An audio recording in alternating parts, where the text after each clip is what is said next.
मैं समझता हूं कि पिछड़े समाज के लोगों को एक बार ये सर्वे करके जरूर देख लेना चाहिए कि जब तक पिछड़े वर्ग के लिए आरक्षण लागू नहीं हुआ था तब तक उनके समाज के कितने लोग कॉलेज में प्रोफेसर बन पाए, पिछड़े समाज के कितने लोग कॉलेज में एसोसिएट प्रोफेसर और असिस्टेंट प्रोफेसर बन पाए, कितने लोग जुडिशियल ऑफिसर बन पाए,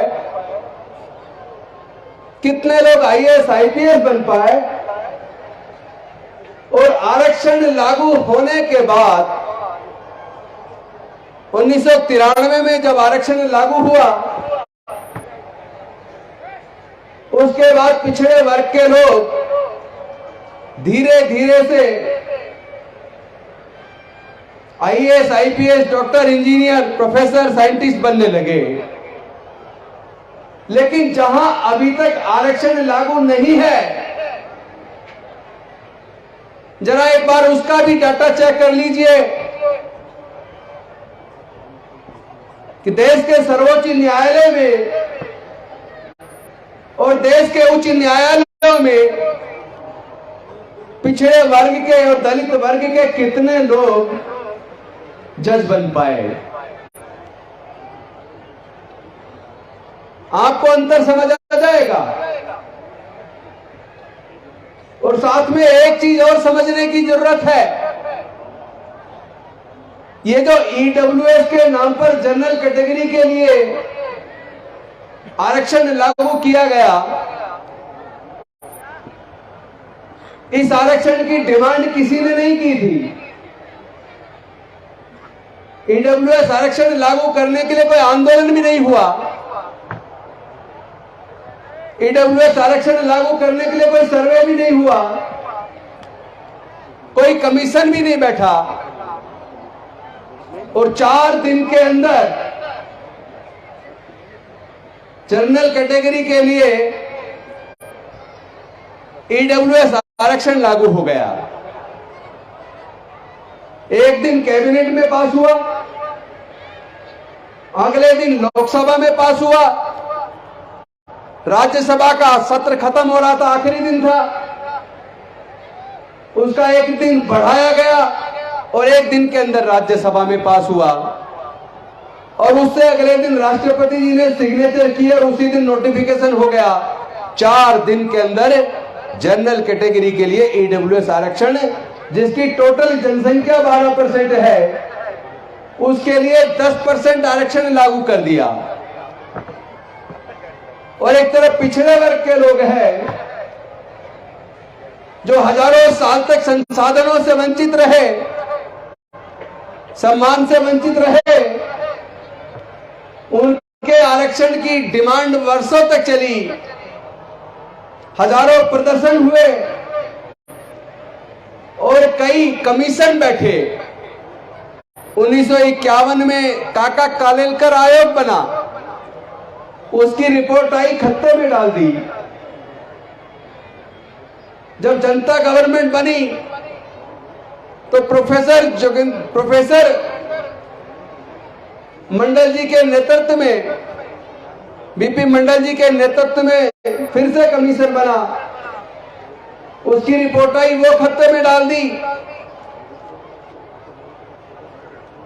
1989 में विश्वनाथ प्रताप सिंह देश के प्रधानमंत्री बने और 7 अगस्त 1990 को उन्होंने पिछड़े वर्ग के लोगों के लिए, जिनकी संख्या देश में लगभग 52% है, उनके आरक्षण की घोषणा की तो पूरे देश के अंदर बवाल आ गया। सरकारी संसाधनों को आग लगाई गई। ईडब्ल्यूएस के आरक्षण पे तो कोई बवाल नहीं हुआ, उसके लिए तो किसी ने डिमांड भी नहीं की थी, उसके लिए तो कोई कमीशन भी नहीं बैठा था, और वो समाज अंडर रिप्रेजेंटेशन भी नहीं था बल्कि ओवर रिप्रेजेंटेशन था। फिर कौन से ऐसे कारण हैं जिस कारण को भारत के दलित पिछड़े आदिवासियों को समझ लेना चाहिए कि पिछड़े वर्ग के आरक्षण को लागू करने के लिए लंबे आंदोलन के बावजूद 43 साल लगे और 52% की जनसंख्या को 27% वो भी ढंग से लागू नहीं हो पाया। लेकिन जनरल कैटेगरी के 12% लोगों के लिए 10% आरक्षण बिना मांगे, बिना किसी सर्वे के, बिना किसी कमीशन के, बिना किसी आंदोलन के 4 दिन के अंदर लागू हो गया। इस बात से आपको अंतर समझ लेना चाहिए। ये लोग कितने साजिश करते हैं, इनकी एक साजिश में आज आप सबके सामने उजागर करना चाहता हूं। सरकार के पैसे पर यानी जनता के पैसे से देश में बड़े बड़े इंजीनियरिंग कॉलेज, मेडिकल कॉलेज बनाए, मैनेजमेंट कॉलेज बनाए और आज एक साजिश के तहत उन्हीं कॉलेजेस के अंदर पढ़ने का खर्चा इतना बढ़ा दिया कि अगर आपको अपने बच्चे को इंजीनियरिंग कराना हो तो 4 साल की इंजीनियरिंग के कोर्स को करने के लिए 10 लाख रुपया से ज्यादा रुपया चाहिए।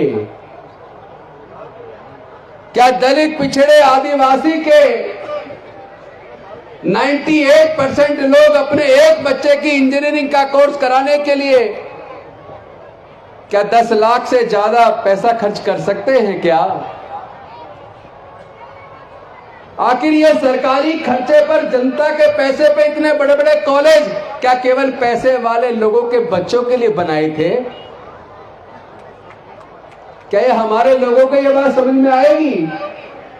आपके यानी आपके जनता के पैसे पे ये कॉलेज, इसका निर्माण हुआ और उसके बाद उनके पढ़ने का खर्च इतना बढ़ा दिया, जिनके पैसे से कॉलेज बने उन्हीं के बच्चे उन स्कूलों में, कॉलेज में ना जा पाए। कितनी बड़ी साजिश है। देश के अंदर जितने संस्थान बने,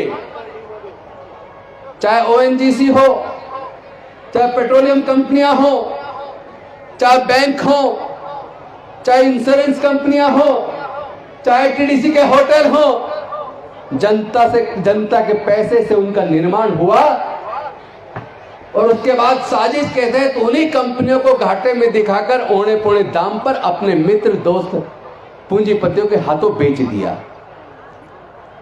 देश को बेचने वाले राष्ट्रभक्ति का सर्टिफिकेट बांटते हैं। गाय को अगर कोई मार दे, चाहे साबित भी ना हो किसने मारी, केवल संदेह मात्र पे वो लोगों की हत्या कर देते हैं। लेकिन जब दलितों की हत्या होती है तो चुप्पी साध लेते हैं। मैं आप सबसे पूछना चाहता हूं, क्या आपको ऐसी सामाजिक व्यवस्था की कोई जरूरत है जो हमारी बहन बेटियों की इज्जत लूटकर उनकी हत्या करती हो? क्या आपको ऐसी सामाजिक व्यवस्था की जरूरत है जो मूंछ रखने पर हमारे युवाओं की हत्या कर देती हो?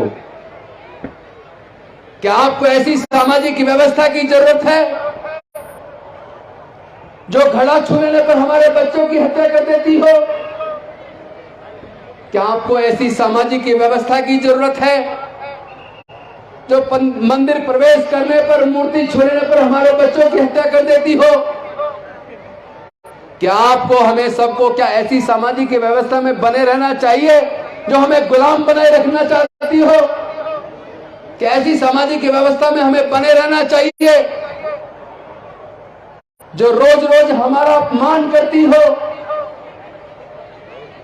अगर ये अपमान हमारा हजारों साल से हो रहा है, या हम लोग जो इतना पिछड़ गए हैं, इसका सबसे बड़ा कारण यह है कि हमने अपने बुजुर्गों की सांस्कृतिक विरासत को यानी बुद्ध के धम्म को छोड़कर ऐसी असमानता पर आधारित, अन्याय पर आधारित व्यवस्था के हम हिस्सा बन गए। आपको तो गर्व करना चाहिए था कि वो बुद्ध का धम्म जो भारत से गया और पूरे दुनिया ने उसको स्वीकार करके तरक्की कर ली, और आप सबने अपने बुजुर्गों के उस धम्म को, बुद्ध के धम्म को छोड़कर जाति के ऊपर आधारित, छुआछूत पर आधारित, वर्ण व्यवस्था के ऊपर आधारित सामाजिक व्यवस्था को अपना लिया। अरे कैसे लोग हो जो अपने बुजुर्गों की सांस्कृतिक विरासत को छोड़कर, जिसको पूरे दुनिया ने स्वीकार करके तरक्की कर ली, और तुमने उसको त्याग कर जातिवाद पर आधारित, वर्णवाद पर आधारित, छुआछूत पर आधारित व्यवस्था को अपनाकर अपना बेड़ा गर्क कर लिया।